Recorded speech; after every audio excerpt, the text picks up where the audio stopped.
Hola y sean muy bienvenidos. Continuamos haciendo un recorrido detallado de la historia de América.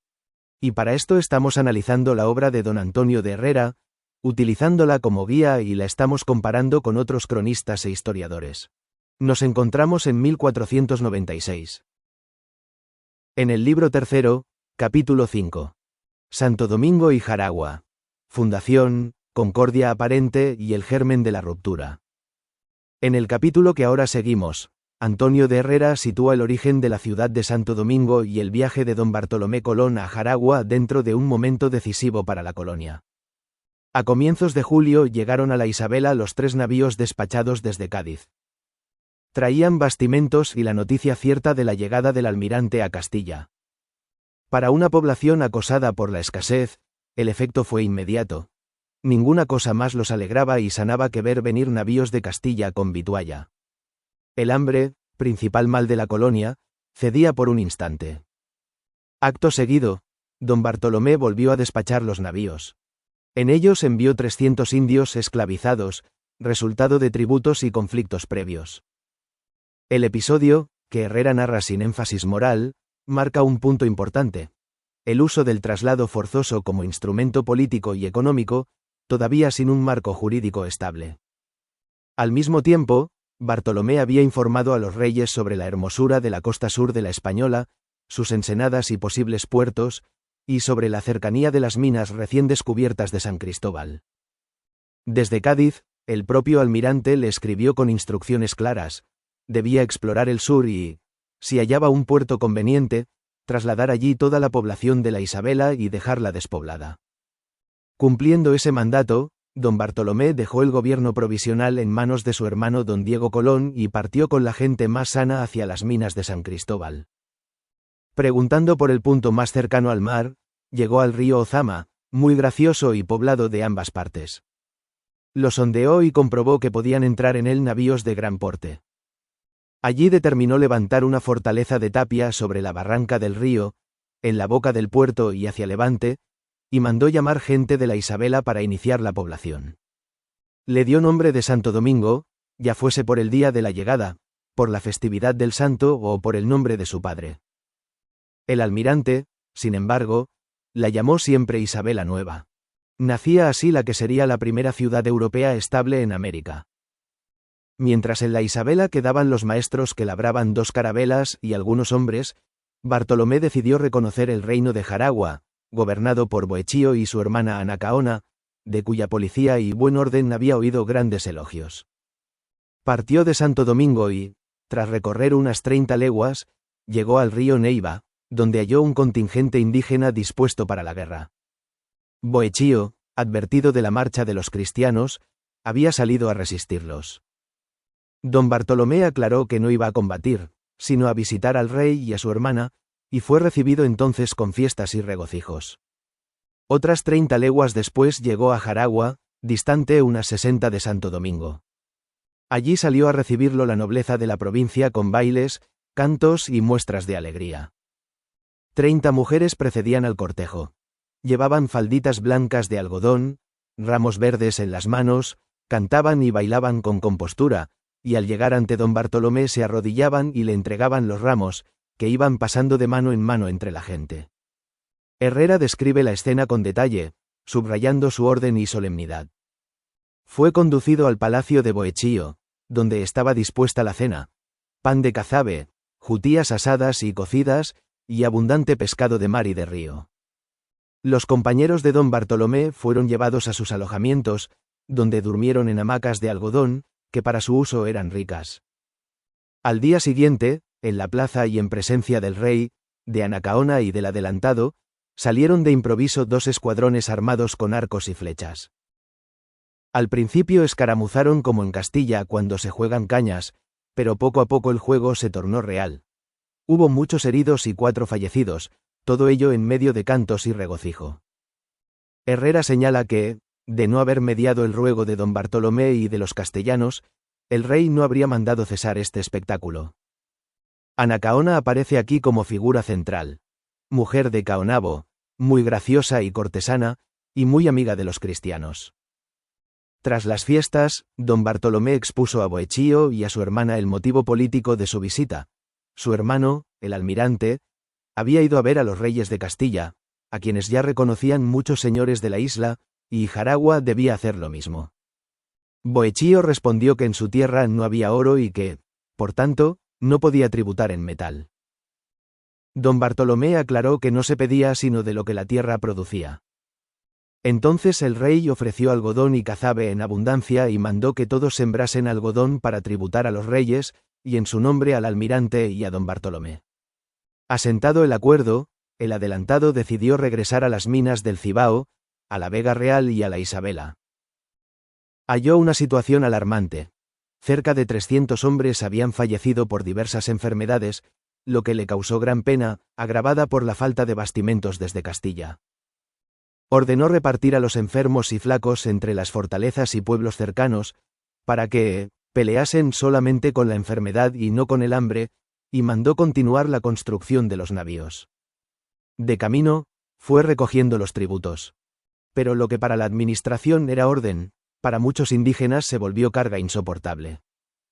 En La Vega y en el Cibao consideraban duro el tributo, el hospedaje forzoso de castellanos, grandes comedores, y otras exigencias que tenían por vejaciones. Acudieron entonces a su cacique Guarionex, recordándole su deber de procurar la libertad de los suyos. Guarionex, descrito por Herrera como hombre prudente y pacífico, recordaba la ligereza de los caballos, la fuerza de los cristianos y el mal suceso de Caonabo, y rechazaba la guerra. Pero la presión de los suyos fue constante, algunos incluso amenazaron con elegir otro capitán. Finalmente, aceptó el camino del alzamiento. Las casas Opinó, Boecillo y Anacaona fueron señores de grande juicio y buen gobierno, y vivieron en paz hasta que los tributos lo trastornaron todo. Hernando Colón, don Bartolomé pobló Santo Domingo con gran diligencia, buscando siempre el asiento más sano y conveniente. Anglería. Jaragua parecía más república ordenada que tierra bárbara, y sus gentes mostraban policía notable. Oviedo. Las fiestas de Jaragua mostraron mucha gentileza, pero también una guerra que se hacía por juego y se volvía de veras. Gómara. Recibieron a los nuestros con bailes y cantares, y luego vinieron los tributos y las discordias. Eliot. La fundación de Santo Domingo marca el paso de la exploración a la implantación permanente del poder europeo. Fernández Armesto. Jaragua fue uno de los últimos espacios donde aún pareció posible una convivencia negociada. Pagden. El tributo funcionó como el verdadero contrato colonial, aceptado en apariencia, corrosivo en sus efectos. O'Gorman. La ciudad cristiana sustituyó al orden indígena como principio organizador del territorio. Todorov. La incomprensión entre hospitalidad indígena y dominación europea se manifiesta aquí con total claridad. Así concluye este capítulo, con una ciudad recién fundada que simboliza la estabilidad buscada, con Jaragua aún envuelta en cantos y ramos verdes, y con Guarionex aceptando una guerra que no desea. Todo parece todavía contenido, negociable, reversible. Pero bajo la cortesía, los tributos y las fiestas, la tensión se ha vuelto irreversible. Análisis del capítulo 6. Astucia, sometimiento y maravilla. Guarionex vencido y el espejismo de Concordia en Jaragua. En este capítulo, Antonio de Herrera narra uno de los episodios más reveladores del primer dominio castellano en la Española, la derrota de Guarionex y la posterior visita de don Bartolomé Colón a la provincia de Jaragua. Ambos momentos, unidos en el relato, muestran con claridad la doble estrategia del poder colombino, coerción militar en el Cibao y diplomacia ritual en el suroeste de la isla. Las primeras señales de inquietud fueron percibidas por los castellanos de la fortaleza de la Concepción, ayudados por indígenas aliados. Avisaron de los movimientos detectados en el Bonao, y desde allí se despachó noticia a Santo Domingo, donde se hallaba don Bartolomé. La urgencia era tal que el mensaje se confió a un indígena ingenioso, que ocultó las cartas dentro de un palo hueco, sabiendo que muchos creían que los escritos de los cristianos hablaban, y solían requisarlos. Al encontrarse con guardas puestos en los pasos, el mensajero fingió ser mudo y cojo, respondiendo solo por señas. Así logró pasar sin ser interrogado y entregar las cartas, que fue la salud de todos los castellanos, en palabras de Herrera. Este episodio, aparentemente menor, resulta significativo. Anglería habría visto en él el asombro indígena ante la escritura. Todorov lo leería como un momento de choque simbólico entre dos formas de entender el poder: la palabra escrita frente a la astucia corporal. Llegado don Bartolomé a la Concepción, salió con todos los castellanos disponibles, sanos y enfermos, contra el gran contingente reunido por Guarionex, que contaba, según Herrera, con unos 15.000 hombres y numerosos señores aliados. El ataque se produjo de manera inesperada, a medianoche, pues los indígenas no acostumbraban combatir de noche, aunque mantenían centinelas. El resultado fue decisivo. Muchos quedaron fuera del combate, Guarionex y varios principales fueron apresados, y los principales instigadores del alzamiento recibieron castigo ejemplar. Cuando Guarionex fue llevado a la Concepción, más de 5.000 hombres lo siguieron clamando por su rey. Don Bartolomé descendió de su caballo y, reconociendo la mansedumbre del cacique, se entregó a él y a los demás señores, calmando a la multitud. Quedaron consolados, aunque desde entonces, tenidos en menos por los castellanos, como vencidos y sujetados. Oviedo verá aquí una confirmación del orden natural de la conquista. Las Casas, por el contrario, subrayará la docilidad del cacique como prueba de que la violencia no era inevitable. En ese momento llegaron mensajeros de Boechío y de su hermana Anacaona, anunciando que los tributos de cazabe y algodón estaban dispuestos. Herrera se detiene en describir el cultivo del algodón, que daba fruto en pocos meses, casi como si quisiera mostrar que el tributo brotaba espontáneamente de la tierra. Don Bartolomé decidió ir a Jaragua a recogerlo y, al mismo tiempo, a dar descanso a la gente de la Vega, muy fatigada. La necesidad era evidente. Faltaban vestidos y provisiones de Castilla, y los soldados estaban descontentos. Boechío, Anacaona y 32 señores salieron a recibirlo, trayendo grandes cargas de algodón en pelo e hilado, jutías y pescado asado. Se llenó una gran casa de algodón, y ofrecieron tanto cazabe que podía hacerse otra y aún más. Don Bartolomé envió a la Isabela para que le despachasen una carabela al puerto de Jaragua, una gran ensenada que parte la isla en dos, entre el cabo de San Nicolás y el del Tiburón, llamado por el almirante San Rafael. Llegada la nave, Anacaona persuadió a su hermano para que fuesen a verla. En el camino pernoctaron en un lugar donde ella tenía ricas piezas de algodón, sillas y vasijas de madera finamente labradas. Hizo a don Bartolomé un presente tan abundante que solo dejó lo que no quiso llevar. Algunas sillas eran de madera tan oscura y pulida que parecían azabache, y entre los dones había ovillos de algodón tan grandes que apenas podía alzar uno solo un hombre. Herrera dibuja aquí una imagen de refinamiento indígena que contrasta con el tópico de la barbarie. Aunque Boechío tenía hermosas canoas, Anacaona no quiso subir al navío sino en la barca. Al dispararse la artillería, los invitados se turbaron tanto que casi se arrojan al agua, pero al ver reír a don Bartolomé, se calmaron del susto. A bordo, los marineros tocaron tamborino y flauta, lo que causó gran alegría. Los invitados recorrían la nave, miraban proa y popa, bajaban a la bodega y quedaban atónitos. Don Bartolomé mandó izar velas y navegar un trecho, para luego volver, maravillados de que tan gran navío se moviese sin remos, adelante y atrás con un mismo viento. Pagden vería en esta escena una pedagogía del poder. No se explica la técnica, se exhibe. De regreso a Jaragua, la carabela se cargó de pan, algodón y otros bastimentos, y partió hacia la Isabela, mientras don Bartolomé regresaba por tierra. La escena parece cerrar en armonía, con tributos entregados, gestos de cortesía y asombro compartido. Voces de los cronistas con respecto a este capítulo. Las Casas. Guarionex fue señor manso y pacífico, más inclinado a sufrir que a hacer guerra. Hernando Colón. Bartolomé Colón supo templar el rigor con la prudencia, así aseguró la tierra por algún tiempo. Anglería. Los indios se maravillaban de las cosas de los cristianos como de obras sobrenaturales.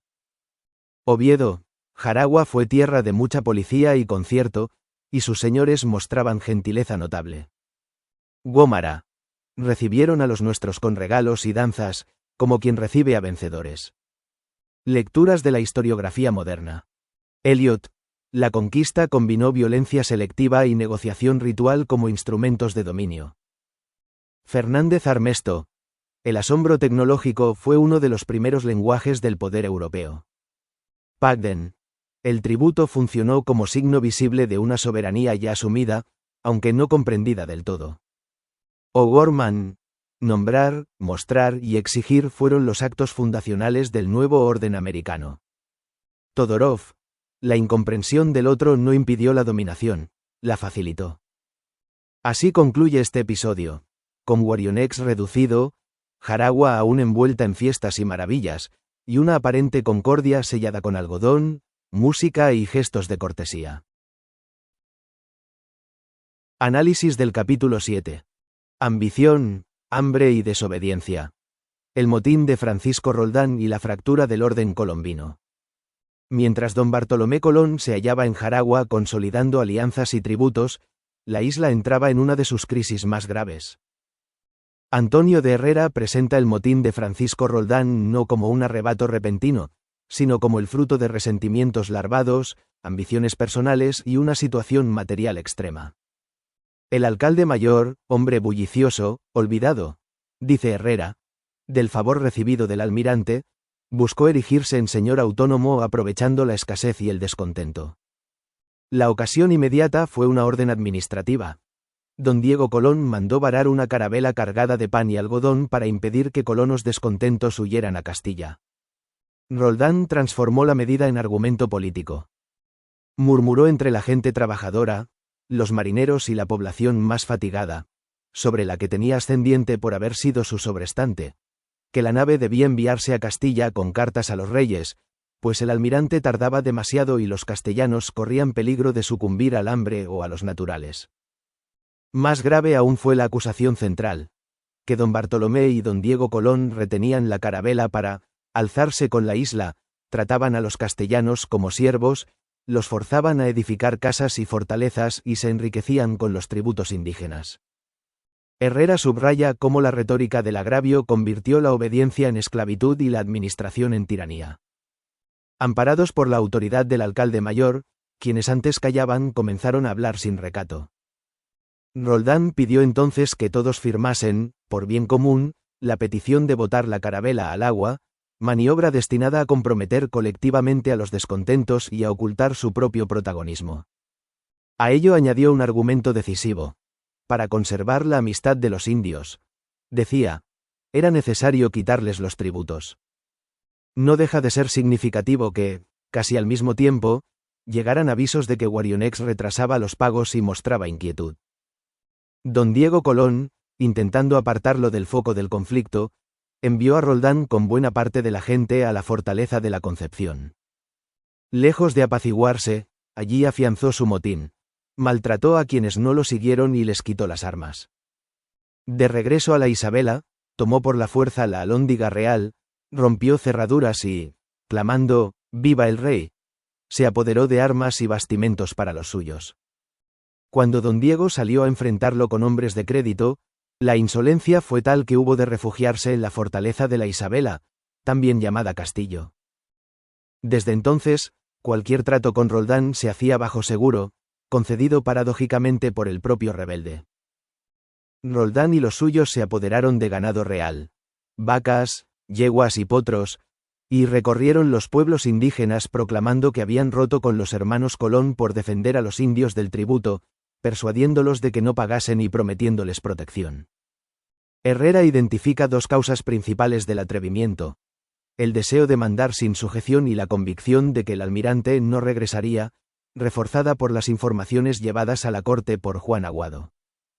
Roldán reunió unos 70 hombres bien armados y se estableció cerca de la Concepción, en tierras del cacique Marque, al que llamó Diego Marque, con la intención de ocupar la fortaleza y hacerse con don Bartolomé Colón, a quien temía por su energía y firmeza. El conflicto se agravó cuando Roldán se acercó a tierras de Warionex y circularon rumores de agravios personales contra la esposa del cacique. El capitán García de Barrantes, fiel al servicio real, se negó a tratar con él. Roldán respondió con amenazas y saqueos. Miguel Ballester, alcaide de la Concepción, cerró las puertas. Pero no las cerró completamente, o al menos no ofreció la resistencia que la situación exigía. Contaba con pocos hombres, mal alimentados y mal armados, de modo que cuando Herrera afirma que Ballester cerró las puertas, lo que en realidad está señalando es que Ballester no se hizo cómplice de Roldán, aunque tampoco pudo, o quiso, sostener una defensa efectiva. Tomada la fortaleza sin derramamiento de sangre, los hombres de Roldán quedaron dueños absolutos del Cibao. Comenzaron entonces a comer mejor, a disponer de mujeres y a gozar del ocio que hasta entonces les había sido negado. Esta situación actuó como un poderoso incentivo, y cada día más hombres se sumaban a las filas de Roldán. Don Bartolomé, advertido del peligro y viendo crecer sin cesar el número de seguidores del rebelde, entre ellos hombres principales de la Magdalena, optó finalmente por refugiarse en la fortaleza de la Isabela. Este repliegue, lejos de contener la rebelión, animó a muchos más a pasarse al bando de Roldán.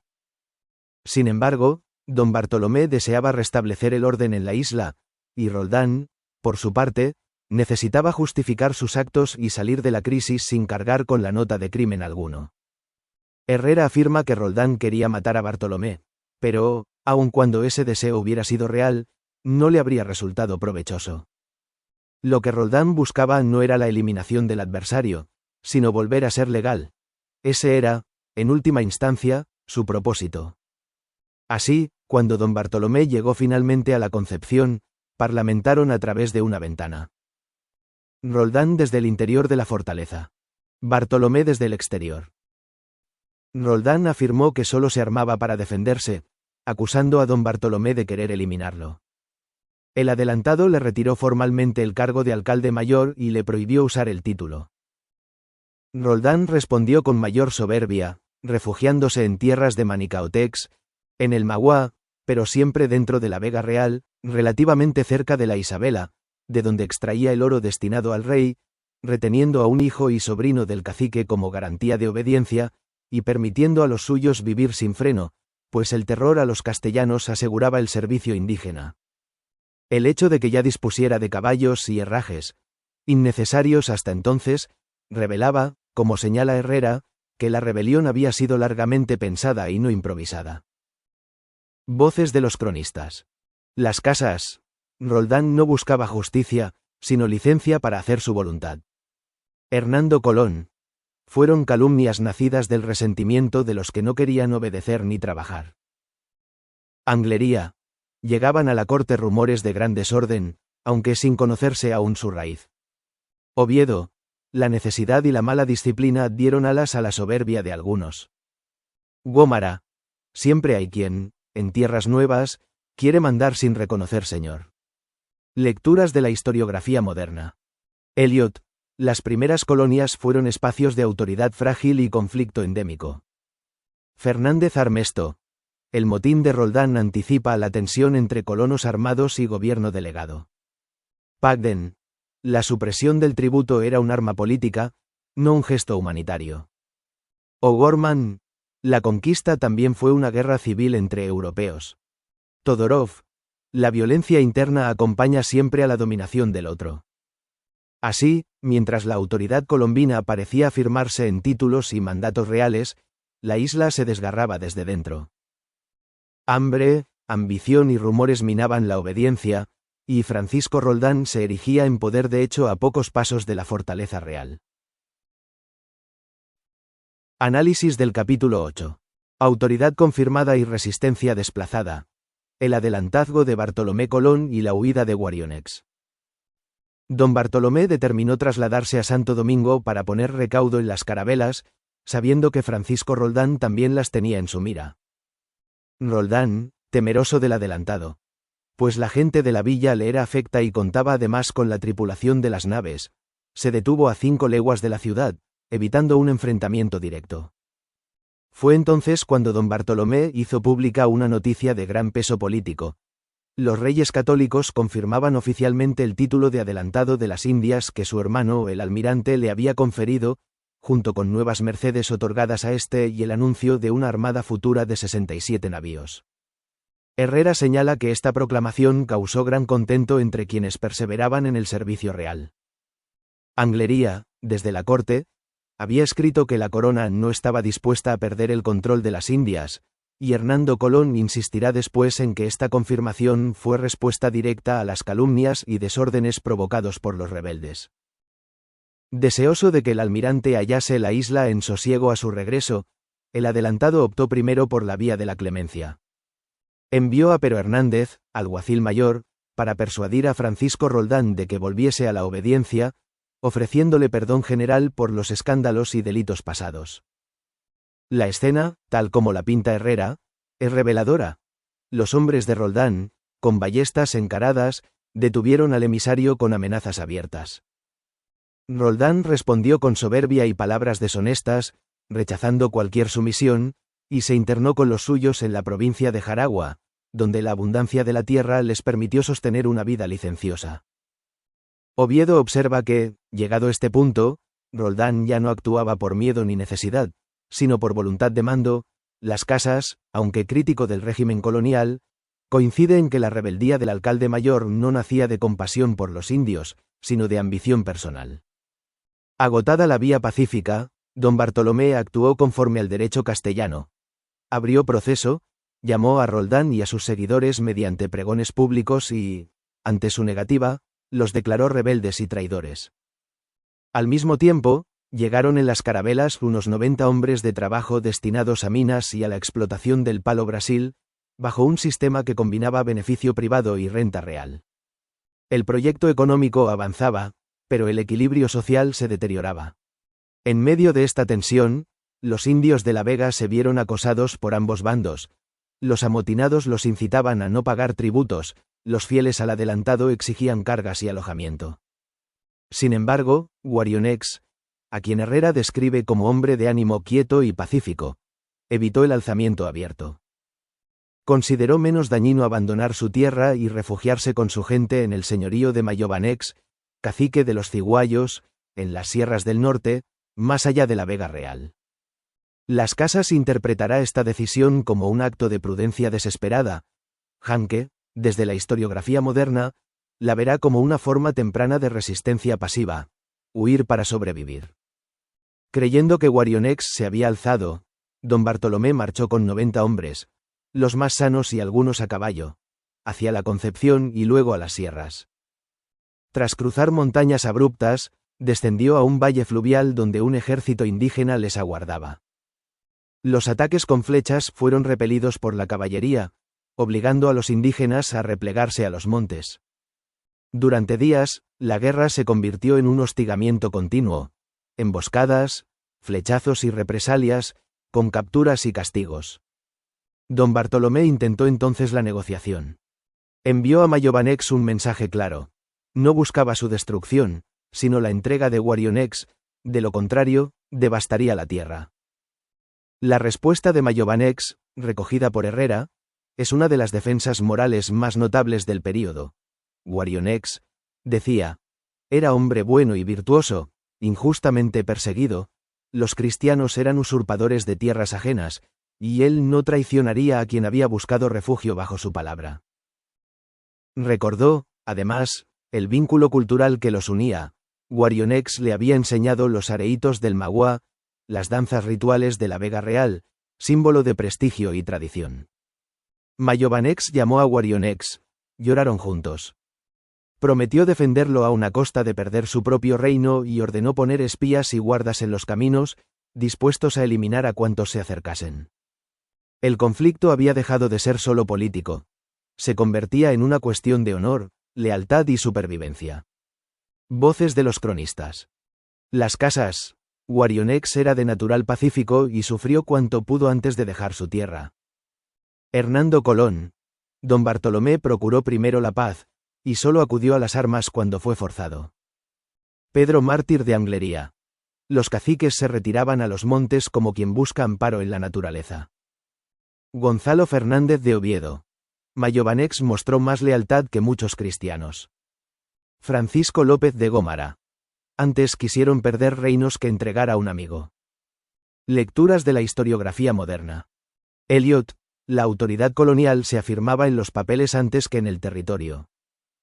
Fernández Armesto. la huida de Warionex revela una comprensión indígena muy lúcida del poder europeo. Pagden. La soberanía se negociaba tanto con gestos como con castigos. O'Gorman. El dominio no anuló de inmediato las lógicas políticas indígenas. Todorov. Aquí el otro no combate. Se retira para preservar su mundo. Así, mientras la corona reforzaba jurídicamente el mando de don Bartolomé Colón, la isla se fragmentaba entre rebeldes castellanos y resistencias indígenas cada vez más conscientes. Warionex, protegido por Mayobanex, escapaba por ahora a la captura. Roldán seguía desafiando la autoridad real desde Jaragua. Análisis del capítulo 9. La caída de Mayobanex y Warionex. La partida del almirante a su tercer viaje, hacia el sur incógnito. Tras la negativa firme de Mayobanex a entregar a Warionex, el adelantado volvió a enviarle mensajeros, uno de ellos vasallo suyo capturado en la guerra y el otro indígena de la Vega, súbdito del propio Warionex. Don Bartolomé los siguió a corta distancia con 10 peones y 4 caballos. Poco después los encontró sin vida, lo que le causó gran aflicción y lo decidió a destruir el poder de Mayobanex. Cuando avanzó contra él, los indios abandonaron a su rey, reacios a probar la fuerza de ballestas, lanzas y espadas. Mayobanex, viéndose solo con sus parientes y allegados, se acogió a la montaña. Entretanto, los ciguayos, resentidos contra Warionex por considerarlo causa de su ruina, pensaron entregarlo, pero él, presintiéndolo, huyó a las sierras. De manera que ambos caciques terminaron fugitivos en las montañas, junto a sus familias, pero separados. Ni siquiera los castellanos se hallaban en mejor estado. Llevaban 3 meses de campaña padeciendo extrema necesidad de agua y mantenimiento, por lo que suplicaron al adelantado licencia para volver a la Vega. Don Bartolomé la concedió y permaneció con solo 30 hombres, buscando a ambos caciques de monte en monte y de pueblo en pueblo. El hallazgo decisivo fue casual. 2 indios que iban a buscar comida para Mayobanex, tras duros tormentos, revelaron su paradero. 12 castellanos se ofrecieron voluntarios para capturarlo. Se desnudaron, se pintaron el cuerpo con tinta negra y vija, como hacían los indios en guerra o en el monte, y ocultaron las espadas entre hojas de yagua. Así sorprendieron a Mayobanex, que estaba descuidado con su mujer, hijos y poca familia. Fue prendido sin combate y llevado ante don Bartolomé, quien regresó con él a la Concepción. Herrera introduce aquí un episodio significativo. Una prima hermana de Mayobanex, que era de extraordinaria belleza, había sido apresada junto a él. La joven había sido dada antes por esposa a otro señor de los ciguayos. Al saberlo, su marido suplicó con lágrimas al adelantado que se la devolviese. Don Bartolomé accedió con liberalidad. El efecto fue inmediato. Aquel indígena reunió 4 o 5 mil hombres con coas para labrar una gran extensión de pan de cazabe. Herrera afirma que la labranza habría valido 30.000 ducados, cifra quizá exagerada, pero reveladora del impacto económico del gesto. Este acto de clemencia generó expectativas. Muchos ciguayos acudieron con presentes de jutías y pescado, pidiendo la libertad de su rey y prometiendo obediencia perpetua. Don Bartolomé liberó a los hijos, criados y a la reina, pero retuvo a Mayobanex, marcando una diferencia clara entre misericordia personal y neutralización política del liderazgo. Warionex, escondido en las montañas, comenzó a sufrir hambre. Al salir en busca de sustento fue visto por ciguayos que, deseosos de congraciarse con los castellanos, avisaron al adelantado. Don Bartolomé ordenó su inmediata captura y también fue conducido a la Concepción. Con ello se cerraba el ciclo de resistencias de los grandes cacicazgos del norte y centro de la isla.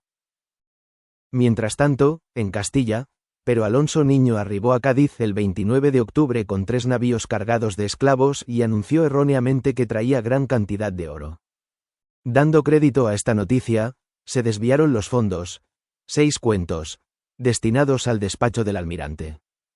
Solo a finales de diciembre se desengañó la corte al llegar las cartas que aclaraban que el oro eran personas cautivas. A los reyes les pesó mucho el retraso, pues la reputación de las Indias cayó, y sus detractores insistieron en que la empresa era un gasto inútil.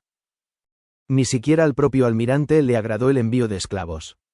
Tras grandes esfuerzos se libraron 2 cuentos y 800.000 maravedís, con los que se despacharon 2 navíos, aunque las diligencias se prolongaron durante todo el año 1496. Pese a ello, los reyes renovaron su confianza. Confirmaron las mercedes hechas en Santa Fe, Granada, Barcelona y Burgos, y concedieron al almirante 50 leguas de tierra en la Española, con título de duque o marqués. Colón suplicó no aceptar esta merced para evitar pleitos con los oficiales reales y se contentó con el diezmo y el octavo de los beneficios. Se le eximió además de contribuir a gastos pasados y se reafirmaron sus privilegios como almirante de Castilla, limitando cualquier licencia general de descubrimiento que pudiera perjudicarlo. Diversas circunstancias retrasaron aún más su partida: el fallecimiento del rey de Portugal, la subida al trono de don Manuel, la pérdida del príncipe heredero de Castilla y los cambios en la administración de las Indias, con el regreso del control a Juan Rodríguez de Fonseca, quien dio al almirante, según Herrera, no pocos trabajos y pesadumbres. Herrera nos da a entender que siempre hubo mala voluntad de Fonseca hacia don Cristóbal, probablemente por envidia.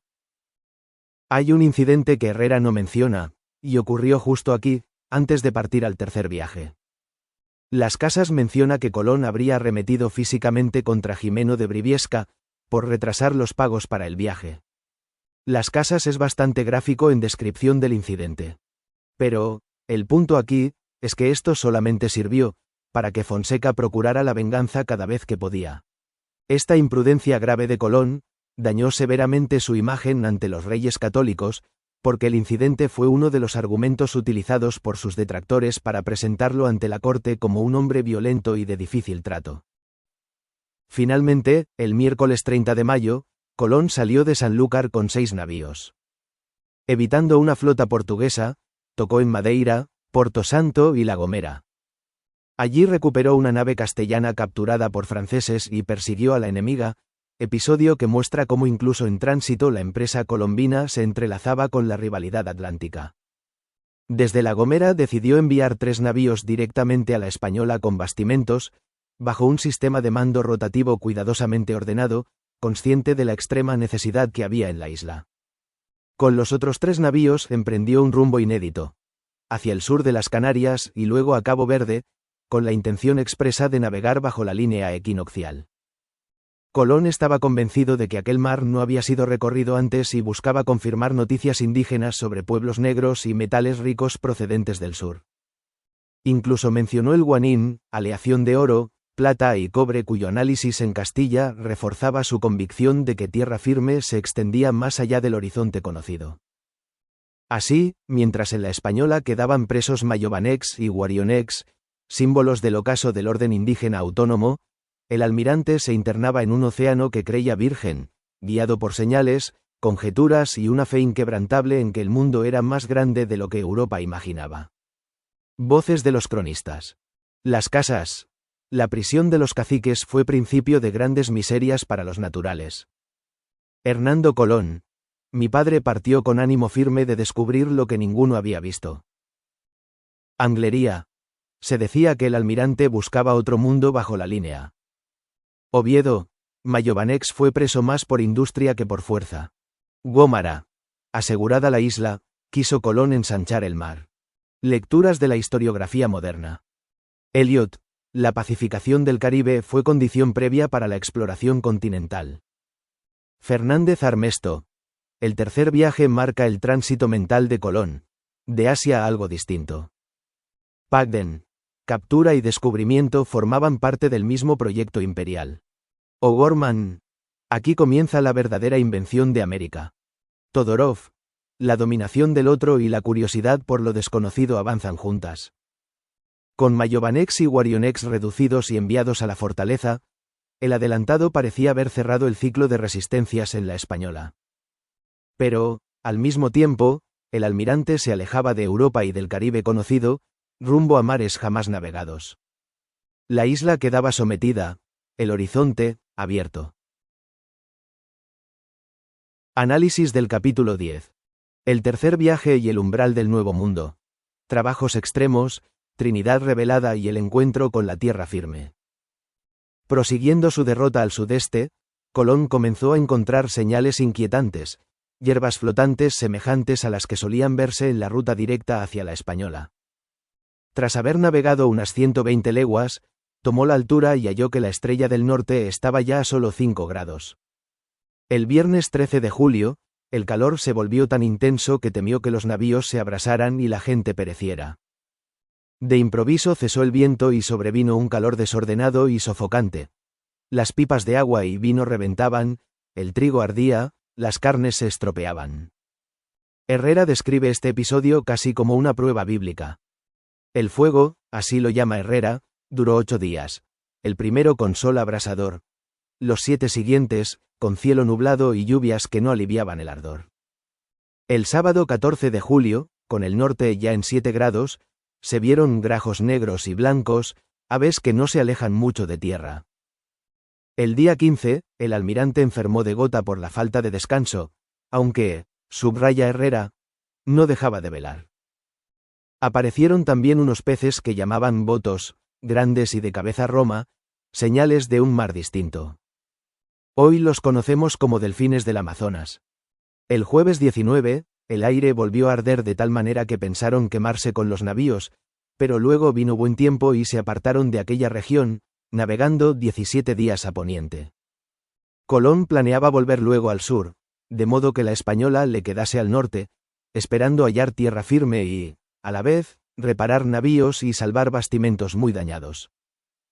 El domingo 22 de julio comenzaron a verse innumerables aves volando del oeste y sudeste hacia el noreste. Al día siguiente ocurrió lo mismo, y después un alcatraz llegó a la nave capitana. Para Colón, estas señales no engañaban. Esperaba tierra muy pronto. Sin embargo, al llegar el 31 de julio, sin avistarla y con el agua escaseando, decidió mudar de ruta hacia el oeste, buscando Dominica o alguna de las islas de los Caribes. Mandó gobernar al norte cuarto del noreste. Fue entonces cuando un marinero, Alonso Pérez, natural de Huelva, subió a la Gavia y vio tierra al sudeste. 3 montañas a unas 15 leguas. Cantaron la salve y otras oraciones en alabanza de Nuestra Señora. Colón mandó virar hacia un cabo que llamó de la Galera, por una gran peña que desde lejos parecía nave a vela. Reconocieron la costa, hallaron abrigo poco hondo y siguieron navegando. Vieron gente en canoas que huyó, y comprendieron que aquella tierra era isla. La llamó Trinidad, cumpliendo el voto de dar ese nombre a la primera tierra que descubriese. Herrera insiste en la hermosura del lugar. Tierra alta, verde y bien labrada. El miércoles 1 de agosto, costeando hacia el poniente, surgieron con los 3 navíos y tomaron agua dulce con gran alivio. Hallaron rastros de poblaciones, instrumentos de pesca y huellas de animales que creyeron cabras, aunque eran venados. Vieron otra tierra al sur, de más de 20 leguas, a la que llamaron Isla Santa. Buscando puerto, llegaron el jueves 2 de agosto a la punta occidental de Trinidad, llamada Punta del Arenal, entrando sin saberlo en el golfo que llamó de la Ballena. Colón calculó la isla en 35 leguas, aunque hoy se sabe que era mayor. Mandó descansar a la gente, exhausta. Allí un cacique acudió a verlo y, admirado por su gorra de terciopelo carmesí, le ofreció una diadema de oro y se puso él mismo la gorra del almirante, gesto cargado de simbolismo. Una gran canoa con 25 hombres se acercó después. Un malentendido casi provocó un combate. Los sonidos de música y danza fueron interpretados como señal de guerra. Colón ordenó cesar y solo permitió disparar un par de ballestas. Finalmente, se intercambiaron regalos. Herrera describe a aquellos hombres como jóvenes bien parecidos, de piel más clara que la de los isleños, con cabellos largos y llanos, tocados con pañuelos de algodón finamente tejidos. El almirante se admiró de que, tan cerca del Ecuador, hubiese frío por las mañanas, y de que las aguas corriesen con tanta fuerza hacia el poniente, creciendo y menguando el mar mucho más que en Sanlúcar. Aquella corriente entre Trinidad y la llamada Isla Santa, a 2 leguas, le parecía inexplicable. Vio frutas conocidas de la Española, peces infinitos, grandes aves de vivos colores. Desde la punta del Arenal divisó hacia el norte-noreste una tierra altísima, que creyó isla distinta y llamó Gracia. Era, en realidad, Paria, la tierra firme. Decidió acercarse, y al hacerlo sufrió el episodio más pavoroso del viaje. Una corriente descomunal del gran río que hoy identificamos con el Orinoco levantó el mar en una loma enorme, alzó la nao, arrancó anclas y arrastró los navíos con estruendo tal que pensaron no escapar. Salvado el peligro, Colón llamó a aquel paso la boca del dragón. Sin saberlo aún con certeza, había llegado a la tierra firme. El choque de aguas dulces y saladas, la magnitud del río y la violencia del mar le revelaban que aquello no podía ser una isla menor, sino algo de otra escala. Un continente. Voces de los cronistas. Hernando Colón.